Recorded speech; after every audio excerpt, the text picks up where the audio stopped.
নমস্কার বন্ধুরা, আমি সুমনা। আজ আমি আমার জীবনের এমন এক গোপন অধ্যায় আপনাদের সাথে শেয়ার করতে যাচ্ছি, যেটা মনে পড়লে আজও আমার শরীরে কাঁটা দিয়ে ওঠায়।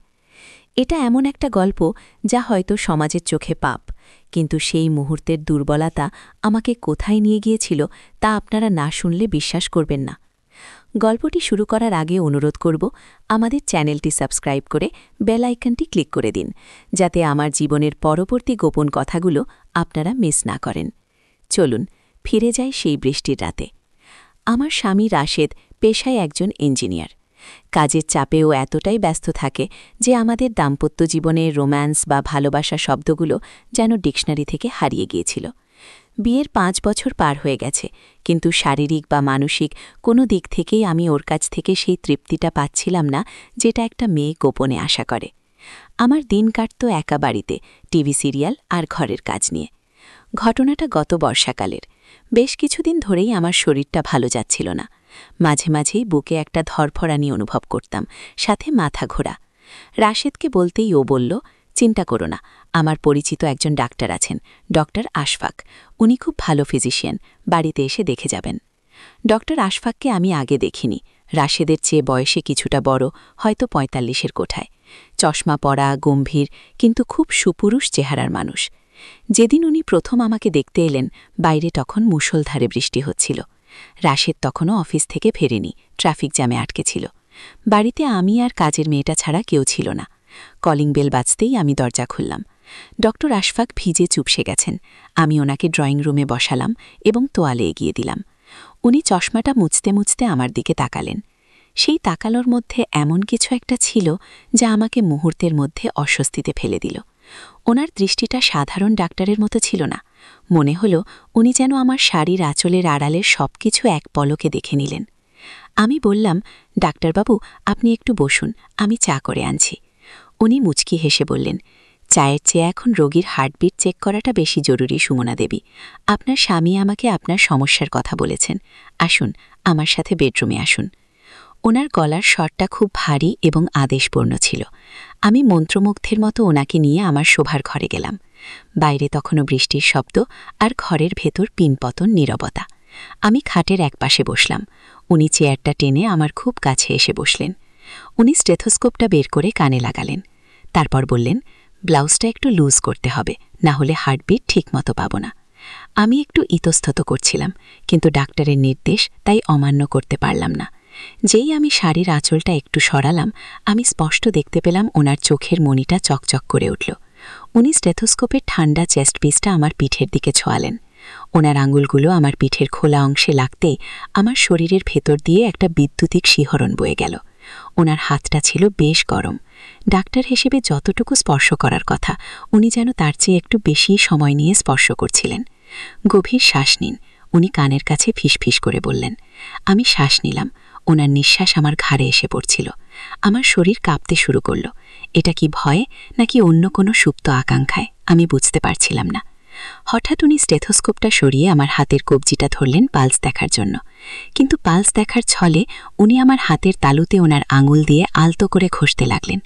আমি চমকে ওনার দিকে তাকালাম। উনি আমার চোখের দিকে তাকিয়ে বললেন, আপনার হার্টবিট খুব দ্রুত চলছে সুমনা। আপনি কি কোনো কিছু নিয়ে খুব টেনশনে আছেন, নাকি একাকিত্ব আপনাকে গ্রাস করছে? ওনার প্রশ্নটা তীরের মতো আমার বুকে বিঁধল। আমি মাথা নিচু করে বললাম, জানি না। উনি তখন আচমকাই আমার হাতটা টেনে আমাকে ওনার দিকে একটু ঝুঁকিয়ে আনলেন। আমাদের দুজনের মুখের দূরত্ব তখন মাত্র কয়েক ইঞ্চি। আমি ওনার চোখের দিকে তাকিয়ে অবশ হয়ে গেলাম। ওনার চোখে এক আদিম কামনা ছিল, যা আমাকে গ্রাস করতে চাইছিল। উনি বললেন, আপনার রোগের ওষুধ কোনো ফার্মেসিতে পাওয়া যাবে না। আপনার দরকার একটু ভালোবাসা, একটু আদর, যেটা আপনার স্বামী আপনাকে দিতে পারছে না। এই কথাটা বলেই উনি আমার গাল স্পর্শ করলেন। ওনার হাতের স্পর্শে আমি যেন জমে গেলাম।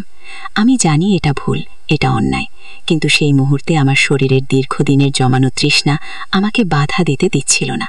আমি কোনো প্রতিবাদ করলাম না। আমার এই নীরবতাকে উনি সম্মতি হিসেবে ধরে নিলেন। উনি আস্তে করে আমার কোমরটা দুহাতে জড়িয়ে ধরলেন। ওনার স্পর্শে আমার শরীরে যেন আগুন ধরে গেল। আমি নিজের অজান্তেই ওনার কাঁধে হাত রাখলাম। উনি আমাকে হ্যাঁচকা টানে ওনার বুকের সাথে মিশিয়ে নিলেন। ওনার শরীরের শক্ত কাঠামোর সাথে আমার নরম শরীরটা পিষে যাচ্ছিল। ডাক্তারবাবু, কেউ চলে আসবে। আমি অস্ফুট স্বরে বললাম, কিন্তু আমার গলা দিয়ে কোনো জোর বের হলো না। উনি আমার কানে ফিসফিস করে বললেন, দরজা বন্ধ, আর বৃষ্টির শব্দে কেউ কিচ্ছু শুনতে পাবে না, আজ শুধু আমি আর তুমি। এরপর আর কোনো কথা হলো না। উনি আমাকে বিছানায় শুইয়ে দিলেন। ওনার ভারী শরীরটা আমার ওপর নেমে এলো। ওনার ঠোঁট যখন আমার ঠোঁট আর গলায় পাগলের মতো ঘুরছিল, আমি তখন পৃথিবীর সব নীতি নৈতিকতা ভুলে গিয়েছিলাম। আমার মনে হচ্ছিল এই সুখটুকু পাওয়ার জন্যই আমি এতদিন অপেক্ষা করছিলাম। ওনার হাতের কর্কশ স্পর্শে আমার শরীরের প্রতিটি লোমকূপ দাঁড়িয়ে যাচ্ছিল। আমি নিজেকে সামলাতে না পেরে ওনার পিঠের শার্টটা খামচে ধরলাম। বাইরে তখন ঝড়ের তাণ্ডব, আর আমার ঘরের ভেতর তখন চলছিল এক নিষিদ্ধ ঝড়ের খেলা। ডাক্তার আর রোগীর সম্পর্কের আড়ালে তখন তৈরি হচ্ছিল এক অবৈধ লেনদেন, যেখানে প্রেসক্রিপশনের বদলে দেওয়া নেওয়া হচ্ছিল গোপন সুখ। ঘণ্টাখানেক পর যখন সবকিছু শান্ত হলো, উনি উঠে কাপড় ঠিক করতে লাগলেন। আমি তখনও বিছানায় এলোমেলো অবস্থায় পড়ে আছি। আমার মনের মধ্যে এক অদ্ভুত অপরাধ বোধ কাজ করছিল, কিন্তু শরীরের ক্লান্তি আর তৃপ্তি আমাকে আচ্ছন্ন করে রেখেছিল। যাওয়ার আগে উনি আমার দিকে তাকিয়ে বাঁকা হেসে বললেন, আপনার ট্রিটমেন্ট শুরু হলো মাত্র। এখন থেকে সপ্তাহে 2 দিন আমাকে চেক আপের জন্য আসতেই হবে। আর হ্যাঁ, এই ফিটা কিন্তু ইন্স্যুরেন্সে কাভার হবে না, এটা আমাদের সিক্রেট। রাশেদ যখন বাড়ি ফিরল, তখন আমি ড্রয়িং রুমে বসে টিভি দেখছিলাম। ও জিজ্ঞেস করল, ডাক্তার এসেছিলেন, কি বললেন? আমি শুকনো মুখে বললাম, হ্যাঁ, ওষুধ দিয়েছেন, নিয়মিত চেক আপে থাকতে বলেছেন। সেই থেকে শুরু, আজ প্রায় 6 মাস হতে চলল। রাশেদ জানে ওর স্ত্রী অসুস্থ, তাই ডাক্তার নিয়মিত আসেন।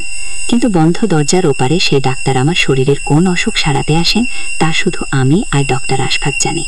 আমি জানি না এই সম্পর্কের শেষ কথায়, হয়তো কোনোদিন ধরা পড়ব, হয়তো সব শেষ হয়ে যাবে, কিন্তু এই নিষিদ্ধ উত্তেজনার ভাত থেকে আমি বের হতে পারছি না, বা হয়তো বের হতে চাইও না। বন্ধুরা, আমার এই গল্পটা শুনে আপনাদের কেমন লাগলো? আমাকে কি আপনারা খারাপ ভাবছেন, নাকি পরিস্থিতির শিকার? কমেন্ট করে অবশ্যই জানাবেন।